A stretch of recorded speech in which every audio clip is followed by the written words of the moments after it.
Bueno, muchas gracias por la invitación a este ciclo de charlas de GTT. Y tal como la presentación, siguiendo un poco la línea de las presentaciones anteriores, eh, aquí lo que queremos hablar son algunas herramientas para la gestión integrada de los recursos hídricos. Yo represento a la empresa Hidrotattersall, parte del grupo Tattersall, también en la división agrícola de Agroriego Tattersall. Y bueno, para poder contextualizar un poco, esta lámina creo que representa muy bien lo que hemos visto en los últimos años, a pesar de que estos datos son del 2019, en donde el déficit hídrico hoy día ya se está viendo llegando a una frontera de la zona metropolitana. Y lo que es relevante acá es el que está englobando a la mayor parte de la población en Chile. Por lo tanto, esto es hoy día una problemática a nivel nacional. Si bien tenemos varios temas dando vuelta en el contexto nacional, pero el déficit hídrico sigue siendo uno de los temas principales. Y en la agricultura, este problema, la verdad es que en general el porcentaje de agua que usa la agricultura es siempre mayoritario, pero hoy día esta sequía y esta contingencia nos ha llevado a enfrentarnos a situaciones en las que vemos, como la que vemos acá, donde un ejemplo concreto, el río Maipo en el Manzano en junio de este año tenía del orden de 19 metros cúbicos por segundo, y el caudal de diseño de captación de la planta de aguas andinas, las Vizcachas, es de 16 metros cúbicos por segundo. Entonces, se invierten un poco las proporciones de quién está hoy día utilizando el agua, y eso nos lleva también a un problema que ya deja de ser solamente el sector agrícola. Y eso, esta lámina que la uso bastante en las presentaciones, sumado a este ciclo hidroilógico, en donde normalmente la reacción humana no es propia solamente del rubro agrícola, es a todo nivel, es tarde cuando ya el problema al que nos hemos enfrentado está encima. ¿Qué es lo importante? Yo creo que hoy día han surgido distintas reacciones a esta problemática. Una de las más bulladas y más aparecidas en los medios son estos trasvases de agua de cuenca, de lugares donde existe mayor disponibilidad a lugares donde existe menos disponibilidad. Y eso es una solución, al menos ingenieril, factible, que debería sumar varios permisos y vencer varias barreras para poder verse implementada, pero es una de las alternativas que hoy día se ve como grandes obras, además de los embalses, factibles de implementar para poder resolver esta problemática de déficit hídrico a la que nos vemos enfrentados. Otra de las alternativas, perdón, y lo que es importante acá es que no es un problema, no es una solución que surge hoy día como el santo grial, sino que se ha visto a lo largo de los años en Chile la emergencia de iniciativas asociadas a los trasvases de agua. Existen proyectos ya implementados de menor escala, pero desde por lo menos los años 60, y que han estado siempre muy ligados a grandes sequías. La sequía del 68, que llevó al surgimiento del proyecto del río de la Unidad de los años 70, sequía de los años 80, que si bien el contexto a lo mejor era un poco más complejo para el desarrollo de grandes iniciativas, pero que surgen nuevamente en los años 2000 proyectos o iniciativas de trasvase de agua. La mega sequía a la que hoy día nos vemos enfrentados, vuelve a surgir el proyecto de la carretera hídrica. Y otra de las opciones que surge también como alternativa es la desalación, impulsada principalmente también hoy día por la mega sequía de cómo vamos a abastecer distintos sectores de la economía producto de la baja en la disponibilidad de agua. Soluciones que tampoco son nuevas, que en Chile se vienen desarrollando hace varios años. Obviamente la osmosis inversa como tecnología es bastante más reciente, pero que proyectos asociados a la desalación de agua de mar como para suplir un déficit tienen bastantes años de existencia en Chile. Y bueno, y aquí lo que nos quería llevar un poco a un concepto algo distinto, que es la gestión del agua en Chile. Y eso, creo yo, es uno de los puntos centrales que hoy día nos permitirían atender en algunos casos, déficit, producto de una deficiente gestión en los recursos hídricos, ¿ya? Y la verdad es que quería usar este ejemplo en términos de qué se trata la gestión hídrica. Y la gestión, la verdad, es que se basa en componentes que conforman, como bien ven ustedes acá, un puzzle, que si está todas las piezas desordenadas y todas desparramadas, la verdad es que cuesta muchísimo entenderla y ver de qué estamos hablando. En términos muy simples, la gestión se basa en entender estos tres conceptos. El almacenamiento es equivalente a las entradas y a las menos las salidas, que a lo mejor en el día a día nosotros nos vemos mucho más familiarizados con el capital que hoy día tengo disponible, es la diferencia entre los activos y los pasivos. Esa es una buena y simple representación de en qué consiste la gestión del agua. Y una vez que tomamos todas esas piezas y logramos establecer un marco, yo creo que muchos hemos armado puzzle alguna vez y la verdad que comenzar un puzzle sin tener definidos cuáles son las esquinas y el tamaño, ni siquiera nos va a permitir ubicar un espacio para poder donde armar ese puzzle. Yo creo que con la gestión del agua ocurre algo similar, el ser capaces de identificar cuáles son las fronteras a las que nos vamos a estar enfrentando y que permitan delinear el tamaño, la ubicación, la zona a la cual tenemos que acotar esta gestión también es clave. Y en ese sentido, el objetivo de esta presentación es graficar de alguna manera las distintos componentes que conforman esta gestión del agua y las herramientas que existen hoy día disponibles asociadas a esa gestión. Y hoy día, con una descripción bastante sencilla de lo que es una cuenca delimitada por una geografía puntual, con distintos afluentes, ríos, que terminan finalmente en el mar, y que tienen unos distintos componentes. Y aquí quise graficar algunas herramientas que existen asociadas y que permiten identificar ese marco que les señalaba hace unos minutos respecto a cuáles son los elementos que se deben gestionar. Hoy día herramientas de mapeo satelital, de información satelital para el monitoreo de variables climáticas, existen muchas opciones disponibles, públicas y privadas, que permiten tener información clave para la gestión de los recursos. Y haciendo una bajada a lo mejor un poco más a terreno, la incorporación de elementos de medición en los canales, en los ríos, y elementos de medición también del acuífero subterráneo, como son los pozos profundos, todo eso son piezas de este puzzle que nos permiten visualizar la película o la imagen completa de todo lo que es la gestión. Eso asociado a herramientas hoy día de tecnología como son la telemetría, los servidores, el manejo de datos y el acceso fácil y rápido a esa información, permiten hoy día una gestión bastante más eficiente de los recursos. Y en términos generales, yo quise separar acá 4 unidades, la captación del río, desde un embalse, con las pérdidas que hay asociadas, la distribución y sus derivados, a través de, ya sea desde el mismo río o desde los distintos canales, o a través del acuífero también subterráneo, agua que está siendo distribuida desde la cordillera a través del acuífero, el ingreso o la captación del agua en el predio, y después la eficiencia de uso del agua en el riego. Cada una de estas componentes tiene pérdidas asociadas, tiene mermas asociadas, y que son importantes de conocer para poder gestionar de mejor manera ese recurso que está disponible. Por lo tanto, el objetivo de esta gestión es, por un lado, conocer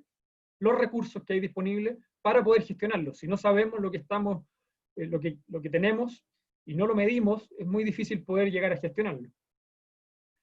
Y aquí quiero hacer una aplicación bastante práctica de distintas herramientas que hoy día nosotros manejamos como empresa para la gestión de estos recursos. Hoy día, en términos de la solución para poder traspasar el agua desde la captación hasta el usuario final, trabajamos con una línea de compuertas de Rubicon, que se compone de medidores en la entrada de los distintos predios, de compuertas de regulación, software que integran toda la información que es capaz de recoger una red de comunicaciones, y que todo eso lo lleva a una solución que permite, como les decía, esta integración desde la captación hasta el usuario final.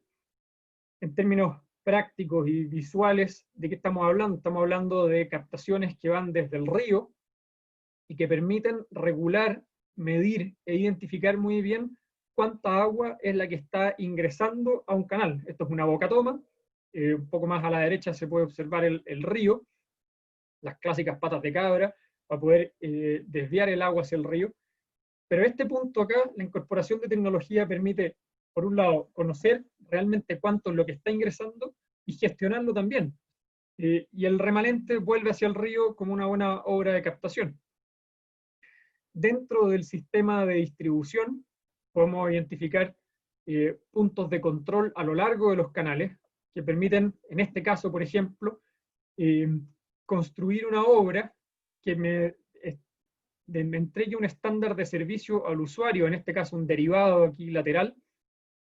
tanto en nivel como en volumen. Y por lo tanto en este punto existe una regulación de cuánta es el agua que sigue a lo largo del canal, pero además un estándar de nivel que me permite garantizar el agua que le estamos entregando al regante y al usuario en este punto. Lo mismo acá con esta captación mediante bombeo. Si no existe un punto de regulación en este canal, el bombeo aquí puede quedar seco, por lo tanto cuenta ahí con información y con capacidad de gestión a lo largo de, de la red de distribución. Yendo un poco más allá, en lo que es el monitoreo de los pozos, hoy día en la gestión de agua subterránea, tanto a nivel de comunidades de agua como a nivel intrapredial, es un elemento clave, al punto que hoy día existe una normativa de la EGA que exige el monitoreo de los pozos profundos, sobre todo en zonas de prohibición, o de restricción, perdón, y que se debe componer de tres elementos esenciales: un sensor de nivel freático que permite identificar a qué profundidad está la napa, un medidor de caudal para identificar, como dice su palabra, el caudal que está extrayendo el pozo, pero además el volumen total que se extrae a lo largo de una temporada. Y todo esto, más que dejarlo en terreno, transmitir esa información mediante una nodo de telemetría de comunicación a un servidor central que me permita, como les decía, hacer gestión. Un pozo instalado con su sensor de nivel, con su caudalímetro y su nodo de telemetría, me lleva esa información a una plataforma en la cual yo puedo acceder, ver los datos y tomar decisiones en función de esa información. A nivel ya intrapredial, cuando avanzamos un paso más allá e incorporamos telemetría para el control del riego intrapredial, lo mismo, podemos incorporar sensores de todo tipo para monitoreo hoy día de humedad de suelo, para monitoreo de variables climáticas, para monitoreo de volúmenes y caudales asociados al riego, que nuevamente se integran en una plataforma para poder gestionar esa información. Y aquí hay algunos ejemplos de sensores de humedad de suelo,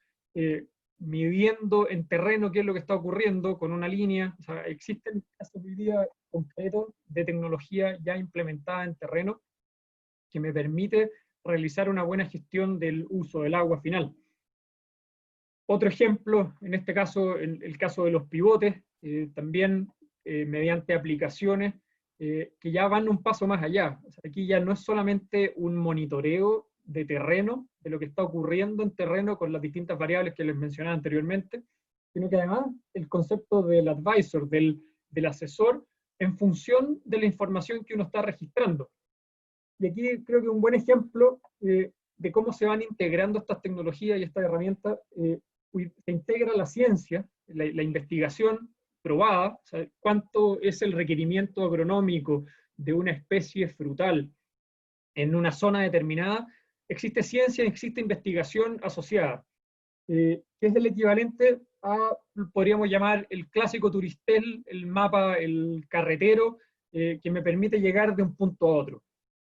Si eso le sumamos el Big Data, la información, pero de miles de usuarios, de una serie que es el equivalente a lo mejor a todas estas personas manejando en una carretera que van reportando la información de tráfico, de tiempos de traslado, de rutas, etc.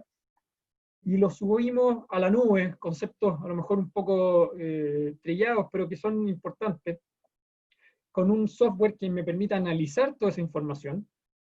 Hoy día estamos llegando a estas recomendaciones de la mejor ruta para poder trasladarnos de un punto a otro. Bueno, lo mismo puede ocurrir y está ocurriendo hoy día en términos del riego, con información agregada de distintos usuarios, con centralización de datos y con software que me entregan recomendaciones. En ningún caso el software está tomando una decisión por mí, sino que me está entregando una recomendación de qué es lo que, en base a la información que se ha ido registrando, lo recomendamos hacer para ese cultivo en particular o ese huerto en particular. Entonces, esas son todas herramientas hoy día existentes que me permiten mejorar la gestión del agua. Y en términos prácticos, aquí quería mostrarles un caso de éxito, en lo que es la automatización de canales. Por ejemplo, en todos los proyectos de inversión que hemos realizado en el último tiempo, asociados con Rubicon, como les señalaba, la inversión promedio en telemetría y en control de canales extrapredial ronda los 130, 135 mil pesos por hectárea, con un aumento en la eficiencia de entrega del orden del 20% que se asocia normalmente a mediciones, por un lado, al control sobre las entregas de los regantes y un mejor servicio a los regantes en tiempo y en caudal. Si eso lo comparamos con la inversión en riego, que puede rondar en promedio entre los 1,5 a 2 millones de pesos por hectárea, es bastante significativo los órdenes de magnitud de la inversión para poder mejorar el uso del agua. Ambos son necesarios, pero creo que es relevante comparar, porque los órdenes de magnitud de la inversión extrapredial pueden ser significativos, pero las mejoras y los costos finalmente por hectárea también son bastante relevantes. Entonces, son conceptos que creo que es bueno ir incorporándolos también en la toma de decisiones asociadas a la gestión del agua. Y finalmente, los desafíos que existen asociados a la gestión. Hoy día, como les señalaba, la implementación en herramientas de gestión requiere normalmente menos tiempo y un plazo bastante más acotado que las grandes obras de inversión, los grandes embalses, que obviamente tienen un resultado importante, pero hoy día, sobre todo con la contingencia de la sequía, se buscan resultados en un mediano y corto plazo, y con costos que sean posibles de abordar, principalmente por los particulares o por los inversionistas agrícolas. Existe una tendencia normal a la baja en los costos de tecnología que hoy día permiten esta implementación de tecnología, como les decía, en proyectos agronómicos que a lo mejor hace algunos años no eran factibles. Y es una realidad, esto no es algo que se está recién empezando a evaluar, o sea, ya hay resultados concretos y probados de que la implementación de tecnología de monitoreo permite aumentar la eficiencia en la captación, la distribución y el uso de los recursos hídricos. Y por último, un tema que es bastante relevante, se requiere una capacitación y profesionalización de los usuarios, porque si no, la incorporación de la tecnología queda ahí, nadie la usa, muere por su propio peso, porque la gente no lo entendió. Por lo tanto, hoy día se requiere de profesionales que estén capacitados para el uso de la tecnología, y es para allá donde va la cosa. El recambio generacional muchas veces ha empujado esos cambios y esa incorporación de tecnología también en los proyectos agrícolas, y eso es hoy día una realidad. Bueno, con eso los quería dejar. Es una breve presentación, un breve resumen de distintas herramientas que existen hoy día disponibles, que contamos para poder, como les decía, formar las piezas de ese puzzle y lograr entender de alguna manera esta gestión integrada con distintas fuentes, distintos usos y distintos componentes que tiene el sistema. Eso es, y muchas gracias por su atención.